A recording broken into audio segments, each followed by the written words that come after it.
humiliated and shamed. The president's former campaign chairman, Paul Manafort, just sentenced to 47 months. That is 1 month shy of 4 years for running a global scheme to avoid paying millions in taxes, defrauding banks. Now, these are all charges that came from the Mueller team.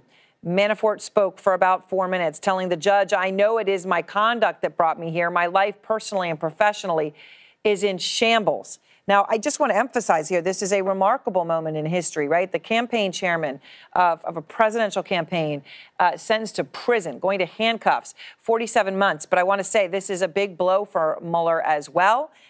They had asked for 19 to 25 years. The judge, T.S. Ellis, going against that request from prosecutors and going for only 47 months. So that is a stunning development. Obviously, Manafort's going to be sentenced again in a week in the D.C. court, but this is not what Team Mueller had been hoping for. Now, Manafort is the first person from Trump's inner circle to be sentenced. He was, of course, the first person who was indicted by Mueller. I want to go now to Shimon Prokupecz out front outside the Virginia courthouse. Shimon, this is not what Team Mueller wanted. They wanted up to 25 years, 47 months. That's what they got.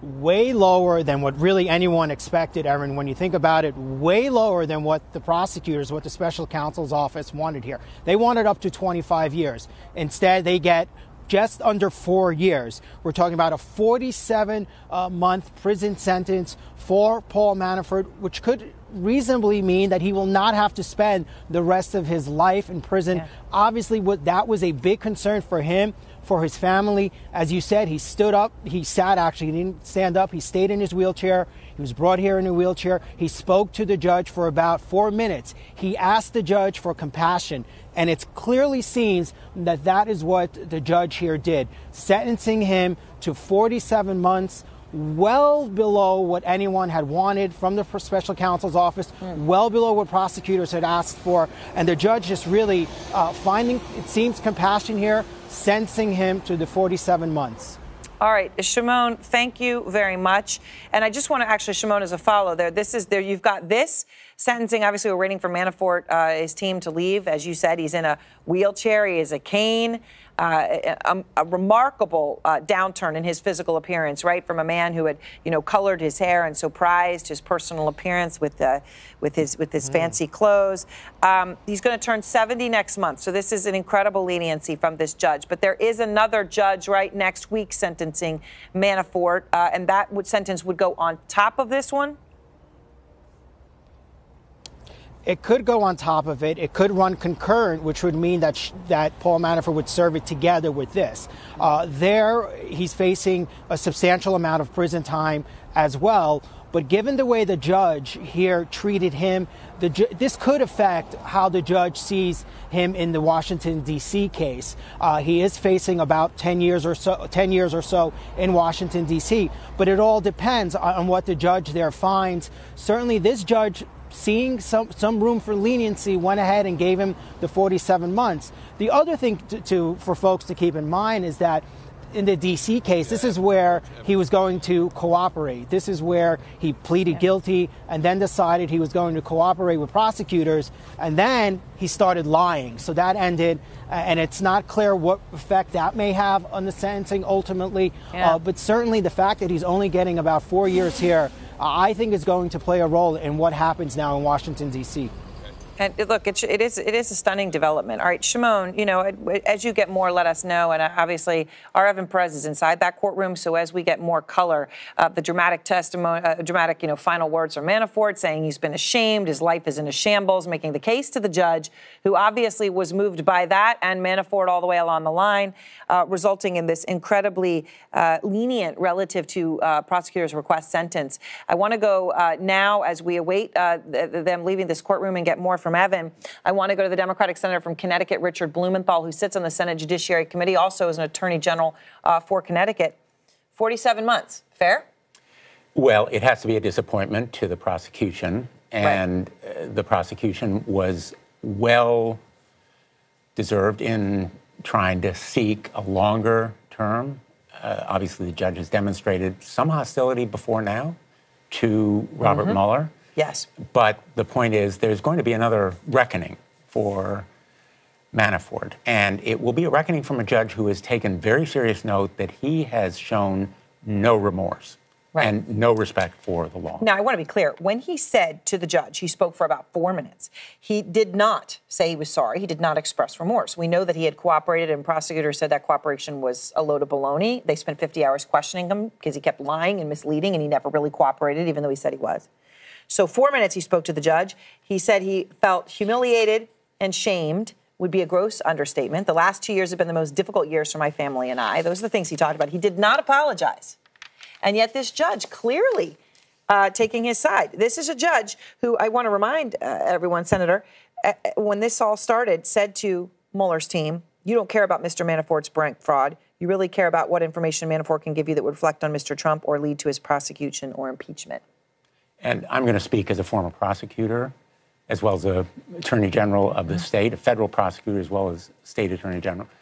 This sentence, in my view, failed to do justice to the very serious crimes that Manafort has committed, as well as his utter disrespect for the law, feeling he is above the law, lying after his conviction about his giving polling data to the Russians while he was the Trump campaign manager, lying about his other conversations with the Russians, other kinds of untruths after his conviction. And I want to be clear, a jury, right? A jury of his citizens, his fellow citizens, is who convicted him after a 3-week trial on all of these counts. Evan Perez was in the courtroom. All right, Evan, you've been inside all day. You've been waiting. You saw the 4 minutes of Manafort addressing the judge. Tell us everything you can. Well, Aaron, you could hear a pin drop inside that courtroom as Manafort finally spoke. And let me tell you, one of the things that the judge raised when he finally announced the sentencing is that nowhere in Manafort's statement did he say that he was sorry for violating the law. And he said, the judge said, I was surprised that I did not hear you express regret. He says, I hope you reflect on that. And the fact that you did not comply with the law. And I think that's one of the things that the judge was struggling with here today. He said that 19 to 24 years was way too much. He says it was excessive. He says it was out of whack with the level of the crime that Paul Manafort had committed here. He cited a lot of cases, some of the cases that he had heard in this very courtroom, that he said he gave people probation or just a few months in prison. So he was struggling with the idea of sentencing Paul Manafort to 19 to 24 years in prison. But he also said that this was obviously a very serious crime, and that's why he arrived eventually at 47 months, so just under 4 years. I think a lot of people were surprised. You could see the look of astonishment on the look of a couple of on the faces of a couple of the prosecutors at the prosecution table. I think the defense has to be pretty happy with this result. And look, I think as the defense described, what they said that Paul Manafort had the ability to pay a $25 million fine, $25 million in restitution and an additional fine. You could see Mrs. Manafort sitting in the front row, shaking her head no. One of the prosecutors, Mr. Osanye, mentioned the fact that Paul Manafort still has ownership of 2 homes, one in Florida and one here in Alexandria, and he says the prosecution argued that Mr. Manafort had the ability to pay an additional fine on top of the $25 million that the judge just ordered him to pay. In the end, the judge decided that he was not going to impose that additional fine, but you could see that Mrs. Manafort was not in agreement with the idea of paying anything more than the restitution that he's already have to pay. All right, so I just want to go inside that room to that moment. You're saying you could hear a pin drop. There was a look of astonishment on some of the prosecutors' faces. What was the attitude of Paul Manafort in the 4 minutes that he was speaking? Did he come off to you, Evan, watching him as defiant, as pathetic? I mean, I know he's sitting there in a wheelchair with a cane. I mean, he has his hair is now gray. He used to color it. I mean, he looks like a broken man. But what was it was like in those 4 minutes watching him? Well, it's a vast difference from the Paul Manafort we saw. He was certainly a lot cockier when he was showing up with his tailored suits before 9 months ago when the judge decided to throw him in jail for witness tampering. And so he was a different man. Obviously, he spoke a lot more quietly. The judge asked him to speak more loudly because he couldn't hear him. And so eventually you could hear him in the courtroom. And look, he spoke very, very emotionally about the impact on his family. He said that this has been embarrassing and humiliating for his professional and his personal life. He also talked about the impact on his family. His wife was sitting just a few feet behind him. Is he crying during all of this, or just during the break? During the break, after he finished his remarks, during those 4 minutes, he turned and looked at his wife, and you could see his eyes were moist. They were a little red. And she just sat there silently as he spoke, and then eventually he just sat there quietly with his hands on his chin, sort of as his lawyers and everybody else in the courtroom sort of milled about. And so you could see that this was a moment where everything perhaps was finally hitting Paul Manafort after this 2 years of this investigation. Michael Cohen has just filed a lawsuit against the Trump Organization. The president's former personal attorney says the company failed to fulfill its contractual obligations when the Trump Organization abruptly stopped paying his legal fees last summer. And joining us now to talk about more of this, CNN chief legal analyst Gloria Borger and Ariana Berg. She is a former prosecutor with the U.S. Attorney's Office in the Southern District of New York, the same office that prosecuted Michael Cohen. So, Gloria, as we look through this lawsuit, Cohen is essentially saying between June of 2018 and now, he is owed money for his congressional testimonies, the Stormy Daniels lawsuit involving the defamation claims, the search of his home and office. He says he's owed damages that were incurred with that, his cooperation with the special counsel, and the criminal cases against him. He says these fees incurred exceed $1.9 million and that they continue to accrue. What's your reaction? Well, Michael Cohen believes that he had a deal with the Trump Organization that they would pay for his legal fees. Period. End of paragraph. This shows that he says that he spoke with Eric and Don Jr. about this when the fees weren't being paid, and that he is due those fees. From the Trump side, I think there is a feeling that they believe that they agreed to pay Michael Cohen's fees when there was a joint defense agreement and there was an extensive document review as a result of that. But once Michael Cohen decided to cooperate with investigators, they pulled back. So Michael's point is, we had an agreement that you would pay for my legal fees, period, no matter what, and he's decided to sue them. So, Ariana, what's the reality? Cohen gets a check cut. Well, you know, it's not uncommon in a large company for senior management to get these sort of indemnification agreements that are within their employment contract. And essentially what these do is they allow for the payment of attorney's fees by the company for any matters that arise within the scope of their employment. And usually, as we can all imagine, carved out from that, usually they don't agree to pay for attorney's fees for criminal activities committed by the employee. So here we have an interesting issue because Michael Cohen's job, we could say as a fixer and personal attorney for Donald Trump, you could say that the matters within the scope of his employment were criminal, potentially unto themselves, at least sketchy. And so the question really becomes here is, are they obligated to pay out attorney's fees after their interests have divided, after Cohen essentially agreed to start attempting to cooperate with the special counsel's office and with the Southern District of New York. Essentially against the interests of Trump's team. Exactly. I was just going to say, Michael Cohen's job was to protect Donald Trump, which he did. And then the question is, as you point out, when he stopped protecting Donald Trump, does the agreement end or does it continue? Okay, so now he wants almost $2 million in back pay. We'll talk about that, but I also want to ask you a little bit about this new reporting that Michael Cohen may have sought out a pardon from President Trump, despite definitively saying this at his congressional hearing just last week. I have never asked for, nor would I accept, a pardon from President Trump. He says he wouldn't accept and that he's never asked for it. But according to Michael Cohen's current lawyer, Lanny Davis, when the FBI raided Cohen's office and hotel room nearly a year ago, Cohen asked his attorney at that time to talk to the Trump team, including Rudy Giuliani, about a possible pardon. But Davis argues Cohen did not lie to Congress because Cohen never asked the president directly. Giuliani tells CNN, quote, "I have been asked about pardons by lawyers and the press, and quote, I never offered anyone a pardon." Now, lawmakers say presidential pardons are amongst the hot topics that they'll be investigating in coming weeks. As for Cohen's credibility going forward, well, here's Republican Senator Susan Collins.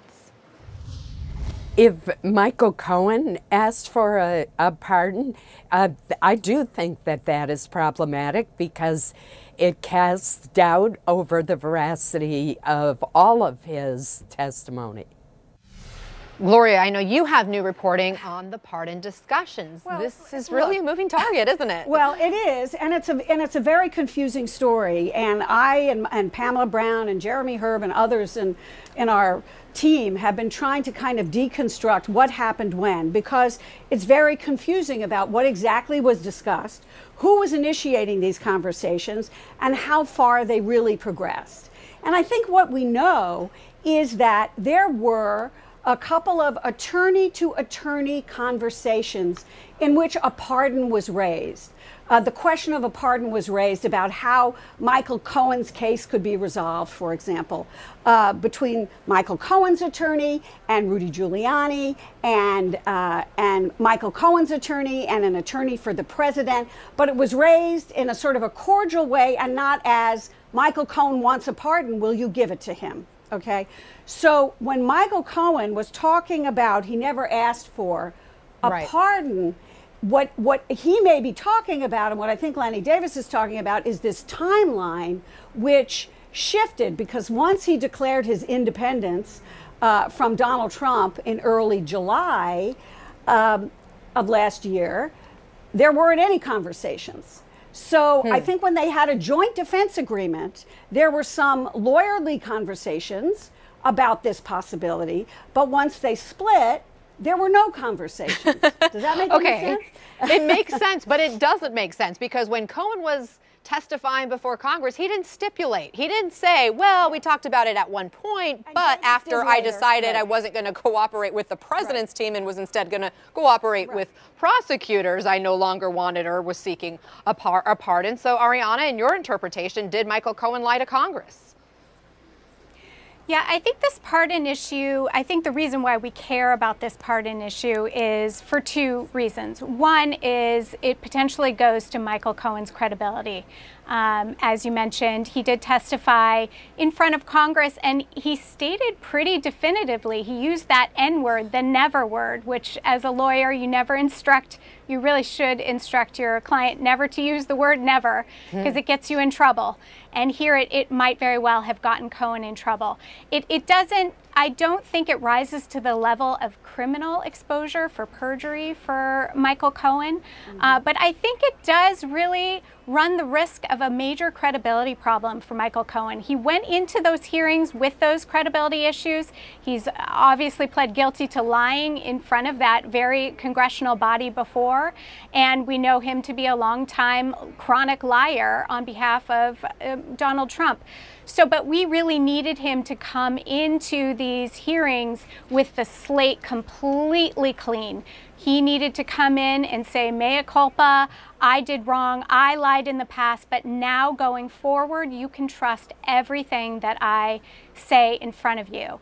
And this one, I think, if proven to be true, that he did actually seek out a pardon, I think it takes a little bit of the credibility out of what he has to say. Well, having said that, though, he came with receipts, he came with documents that backed up all of the critical points of testimony in front of Congress. So while I think it dings him a little bit, I don't think ultimately it sinks his testimony. I think he said a lot of really reliable things that were corroborated independently by documents. I'm remembering that statement that he made too, Gloria, about the fact that no, I never asked for a pardon. It's almost as if he were just waiting for a follow-up question or something from the Congress members who never spoke.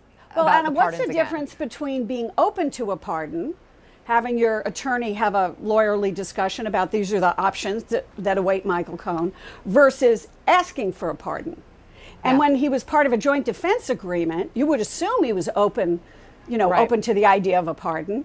When he decided, sorry, I'm not going to defend Donald Trump anymore, you can see how things would change. But these are questions I guess Congress is going to have to consider, because there are lots of Republicans who are raising these very issues. And we know Jim Jordan is among them, who's already asking the Department of Justice now to look into whether Cohen perjured himself.